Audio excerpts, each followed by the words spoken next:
teenya jalqabaatiin mootummaan PP marii dhoksaan guyyootaaf gaggeessaa turuu miidiyaan biyya alaa gabaase. Marichi eenyu waliin ta'ame kan jedhu bal'inaan ilaalla.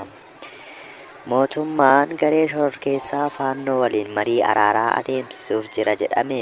Kanas gabaasaa oduu keenyaa keessatti bal'inaan argattu. Oduu keenya biyya alaatiin mootummaan chaayinaa jeneraalota waraanaa olaanoo 9 aangoorraa hari'uunsaa beekameera. Kunneen hangafoota oduu keenyati. Oromiyaa Niwus miidiyaarraa bal'inaan dhageessu. Mootummaan PP dhoksaan 4 kiiloo keessatti marii gochaa jiraachuun isaa icciitiin ba'e. Marii qondaalonni mootummaa PP dhoksaan gaggeessaa jiran kun xiyyeeffannoo namoota garagaraas argateera. Dhiyeenya kana mariiwwan jabaa 4 kiiloo keessatti taasifamu miidiyaan biyya alaa tokko gabaaseera. Mariin kun muummee ministeera Abiy Ahimad fi Fiild Maarshaal Biraanuu Juulaa waliin kan taasifamedha. Qondaalonni mootummaa marii kana ilaalchisee homaa dhiyeessuu dhabuun isaanii kan nama dinqu ta'uu miidiyaan biyya alaa kun gabaaseera. Haa ta'u malee odeeffannoon alaan ba'ee Fiild Maarshaal ajajaa waraanaa olaanaa tokko waliin mari'achuu isaanii kan agarsiisu yoo ta'u, sababni bulchiinsi marii kana dhoksuu barbaadeef ilaalchisee tilmaamni adda addaas kennamaa jira. Dhiyeenya kana pirezidaantii fi ajajaan waraanaa Somaalilaand Finfinnee seenuu isaanii maddoonni oduu Somaalilaand gabaasaniiru. Hooggantoonni olaanoon lamaan kun erga pirezidaantiin Somaaliyaa Hassan Sheikh Mohammad Finfinnee dhufee guyyoota muraasa booda gara 4 kiiloo deemani. Haa ta'u malee bulchiinsi pirezidaantii fi ajajaan waraanaa Somaalilaand daawwannaa maaltii Finfinnee dhufuu isaanii ilaalchisee callisuu filateera. Ta'us maddoonni oduu fi hooggantoonni hargeysaa pirezidaantiin biyyattii Abdurrahmaan Liiroo fi ajajaan waraanaa biyyattii muummee ministeera Abiy Ahimad fi Fiild Maarshaal Biraanuu Juulaa waliin wal arguu isaanii mirkaneessaniiru.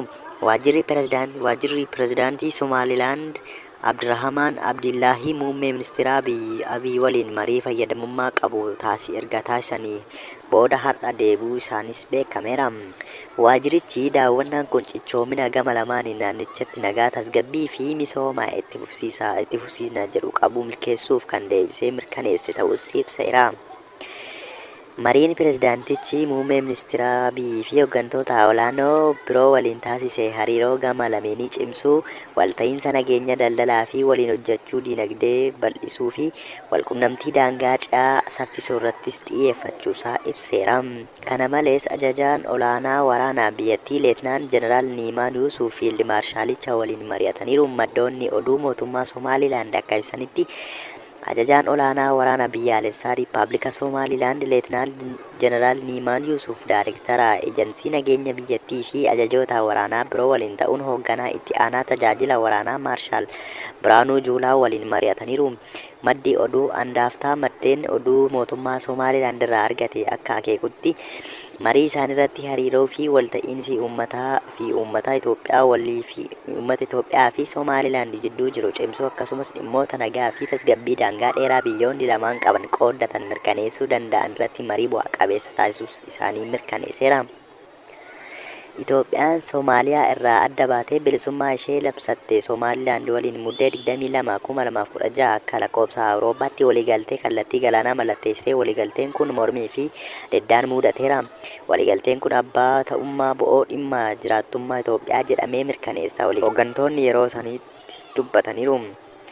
Bo'oo sana bakka bu'uun Itoophiyaan hirmaannaa hangi isii hin ibsamne xiyyaara Itoophiyaa irraa Somaalilaandiif akka kennitu gabaafameera. Kana malees gabaasni hin mirkaneeffamne hooggantoonni Somaalilaand Itoophiyaa beekamtii biyyummaatiif biyyattiin kun kamirraa iyyuu akka hin argatin kenniti jechuun dubbachaa turan.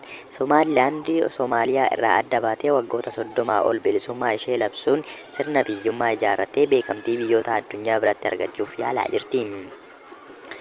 Oduu keenya itti aanuun mariin garee shororkeessaa faannoo waliin jalqabamuuf deema jedhee bulchiinsi naannoo Amaaraa walitti bu'iinsa naannicha keessa jiru karaa nagaan xumuruuf yaalii gochaa jirra jedheera. Hooggantoonni biiroo kominikeeshinii mootummaa naannoo Amaaraa Dr. Mangashaa Faantaa'u gaazexaa Bilaasitti akka himanitti walitti bu'iinsa naannichaa dhaabuuf hojiiwwan hedduun hojjetamaa jira jedhaniiru.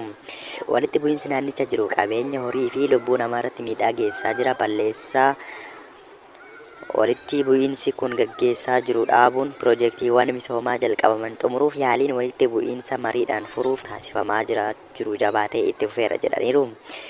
Hojiin walitti bu'iinsa mariidhaan dhaabuuf hojjetamaa jiru ammallee jabaatee itti fufa jedhaniiru. Walitti bu'iinsa naannicha jiru karaa nagaatiin xumuruuf hooggansa olii irraa gara gadiitti ijaaruu humna nageenyaa irratti fooyya'insa yookaan riifoormiin hojjechuun waamicha nagaa taasisuun hojjetamuu isaa dubbataniiru.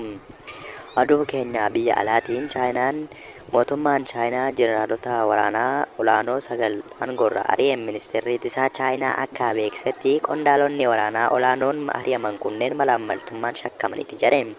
Chaayinaan ajajoota waraanaa gulantaa olaanaarra jiran hedduu si'a tokkotti bifa kanaan ari'uun ishee baramaa hin turre.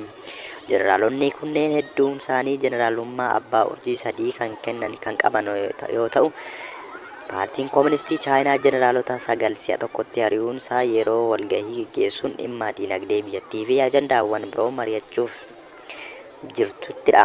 Jeneraalota 9 ari'amatan keessaa jeneraal Hii Weediin giddugala koomishinii waraanaa itti aanaa itti gaafatamaadha.